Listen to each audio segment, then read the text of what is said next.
नमस्कार साथियों, मैं हूं शकील प्रेम और आज हाजिर हूं अपने एक नए एपिसोड के साथ। इस एपिसोड में आज हम बात करेंगे अल्लाह की। अल्लाह कौन है, वो कहाँ रहता है, वो क्या करता है। दुनिया का दूसरा सबसे बड़ा कल्ट है इस्लाम और इस कल्ट में फंसे लोग एक सर्वशक्तिमान गॉड को मानते हैं जिसका नाम है अल्लाह। अल्लाह के बारे में मुसलमानों का दावा है कि उसने ही ये कायनात बनाई, इस यूनिवर्स को वही चला रहा है, वही है जो इंसानों की ज़िंदगी के अच्छे बुरे अमाल पर नज़र रखता है।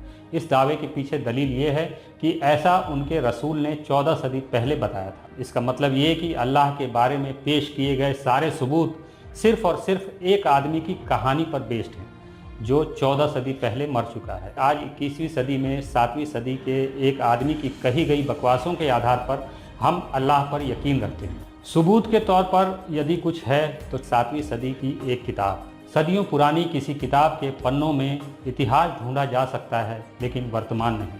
इसलिए वर्तमान की किसी बात को साबित करने के लिए किताबी सबूत मायने नहीं रखता। आज अगर कोई अल्लाह को मानता है तो इसका अर्थ है कि अल्लाह वर्तमान में भी मौजूद है। अब हम कैसे मानें कि अल्लाह नाम का कोई प्राणी आज सच में है या नहीं। अल्लाह पर सवाल उठाओ तो एक ही जवाब सुनने को मिलता है कि कोई तो होगा जिसने ये कायनात बनाई, तो वो अल्लाह ही है। इसका क्या सबूत है? या कोई राम, कृष्ण, ब्रह्मा, यहोवा ही है? ये भी तो निराधार बातें हैं। जब सवाल ही गलत हो तो जवाब ढूंढते रहिए, कुछ हासिल नहीं होगा। और ये सवाल ही गलत है कि कोई तो होगा जिसने ये कायनात बनाई।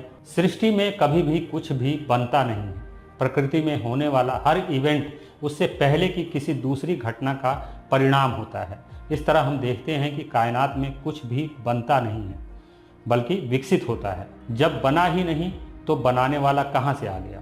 यह क्रिया और कारण का अनवरत चलने वाला एक सिलसिला है जो कभी नहीं रुकता है। फल से बीज, बीज से पौधा, पौधे से पेड़, पेड़ से फल। ठीक इसी तरह ये कायनात काम करती है। कुछ इवेंट्स के पीछे के रीज़न को हम समझ चुके हैं और कुछ कारणों को समझना अभी बाकी है। जिन घटनाओं के पीछे के कारणों को हम नहीं जानते उसके लिए ये मान लेना कि कोई अल्लाह है, ये हमारा दिमागी दिवालियापन ही है। अब तक हमने अपने ज्ञान, विज्ञान, शोध और परीक्षणों से जो जाना है उसका निष्कर्ष ये है कि सृष्टि के बनने बिगड़ने में अल्लाह जैसे किसी भी काल्पनिक कैरेक्टर का कोई रोल नहीं है, क्योंकि ऐसा कोई विचित्र प्राणी है ही नहीं। सिर्फ आस्था के अलावा अल्लाह को मानने की कोई ठोस वजह मुसलमानों के पास नहीं है। यही बात तमाम मजहबी खुदाओं पर भी लागू होती है। लेकिन आज मैं बात करूंगा सिर्फ अल्लाह की, क्योंकि मैंने अपनी ज़िंदगी का आधा हिस्सा अल्लाह के नाम पर तबाह किया है। सबसे पहले हमें उस दावे की पड़ताल करनी होगी जिसके आधार पर अल्लाह को साबित किया जाता है, यानी कि आसमानी किताब। इस किताब के आधार पर अल्लाह की जो छवि हमारे सामने निकल कर आती है उससे ये साबित होता है कि वो बहुत ही घमंडी, जाहिल और जिद्दी किस्म का प्राणी है।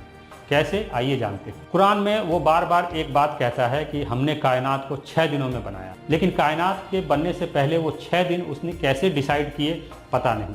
इससे साबित होता है कि वो जाहिल है या दूसरों को बेवकूफ़ बना रहा है, या अल्लाह का ये दावा अल्लाह के नाम पर किसी धूर्त इंसान की चालबाजी के सिवा और कुछ नहीं। कुरान में अल्लाह बता रहा है कि उसने इंसानों को क्यों बनाया। अल्लाह ने इंसानों और जिन्नों को सिर्फ इसलिए पैदा किया ताकि दोनों उसके आगे गिड़गिड़ाते रहें। अल्लाह की इस बयानबाजी से मालूम होता है कि यदि अल्लाह है तो वो एक क्रूर प्राणी है। उसे इंसानी जिंदगी की दुश्वारियों से कोई मतलब नहीं।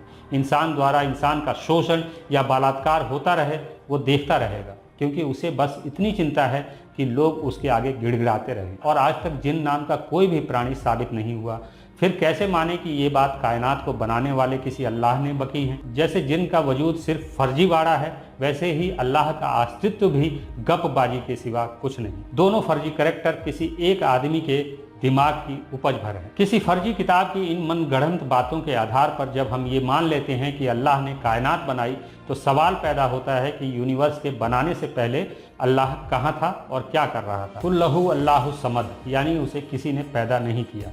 इसका अर्थ ये है कि एक समय ऐसा भी था जब अल्लाह तो था लेकिन कायनात का वजूद नहीं था, यानी वो शून्य में कहीं अकेला अटका हुआ था। लेकिन जब हम अल्लाह की किताब में अल्लाह के इतिहास को खंगालते हैं तो पता चलता है कि सृष्टि को बनाने से पहले उसका सिंहासन पानी पर था, यानी आसमान और ज़मीन के क्रिएशन से पहले हाइड्रोजन, ऑक्सीजन, ग्रेविटी और स्पेस पहले से मौजूद थे। यदि हम इस गपबाजी पर यकीन कर लें कि कायनात के बनाने से पहले अल्लाह का सिंहासन पानी पर था, इसका अर्थ ये है कि अल्लाह की ही तरह पानी भी कायनात में पहले से मौजूद था और पानी बिना स्पेस के तो एग्जिस्ट करेगा नहीं। इसका अर्थ है कि स्पेस भी पहले से मौजूद था। पानी के ऊपर अल्लाह के सिंहासन को स्थिर रखने के लिए ग्रेविटी की ज़रूरत थी। तो इसका अर्थ ये हुआ कि अल्लाह के साथ ही हाइड्रोजन, ऑक्सीजन, ग्रेविटी, स्पेस और टाइम, ये सभी तत्व भी कायनात में पहले से मौजूद थे। तो फिर अल्लाह ने क्या बनाया? अल्लाह ने ज़मीन बिछाई और 7 आसमान बनाए और पहाड़ों को ऊपर से गाड़ दिए ताकि वो इंसानों को लेकर लुढ़क न जाए। ये क्या बकवास है? दरअसल अल्लाह ने कुछ नहीं बनाया, लेकिन अल्लाह के नाम पर धूर्तों ने हमें बेवकूफ़ जरूर बनाया। तर्क की कसौटी पर अल्लाह नाम का कोई प्राणी साबित नहीं होता। ये इंसानी भ्रम के सिवा और कुछ भी नहीं। जब हम सदियों पुरानी अल्लाह मियाँ की गपबाजी पर यकीन कर लेते हैं तो अल्लाह का दिमागी वायरस अपना काम शुरू कर देता है। फिर उसकी किताब प्रासंगिक हो जाती है और उसमें लिखी जहालत भरी इबारतें 21वीं सदी के इंसान को 14 सदी पीछे ले जाकर अरब के रेगिस्तानों में भटकाना शुरू कर देती हैं। और ये सब सिर्फ इसलिए होता है कि हम अपनी कुंठाओं को सच मानकर इससे अलग कुछ जानना ही नहीं चाहते। एक कौम के रूप में मुस्लिम की बड़ी आबादी आज भी वक्त में 14 सदी पीछे जी रही है। ये सब सिर्फ और सिर्फ इसलिए कि उसे भ्रम है कि ये कायनात उसके अल्लाह ने बनाई। इस कौम के जिंदा नौजवानों पर यह नैतिक जिम्मेदारी है कि वे अपने समाज को इस कुरानिक वायरस से निजात दिलाएं, वरना दुनिया दूसरे प्लैनेट्स तक पहुंच जाएगी और आपकी आने वाली पीढ़ियां अरब के रेगिस्तानों में भटकती रहेंगी। अगर आप मेरे विचारों से सहमति रखते हैं तो मुझे इस पेटीएम नंबर पर आर्थिक सहयोग भेज सकते हैं। मुझे आपके सपोर्ट की ज़रूरत है। इंसानियत जिंदाबाद।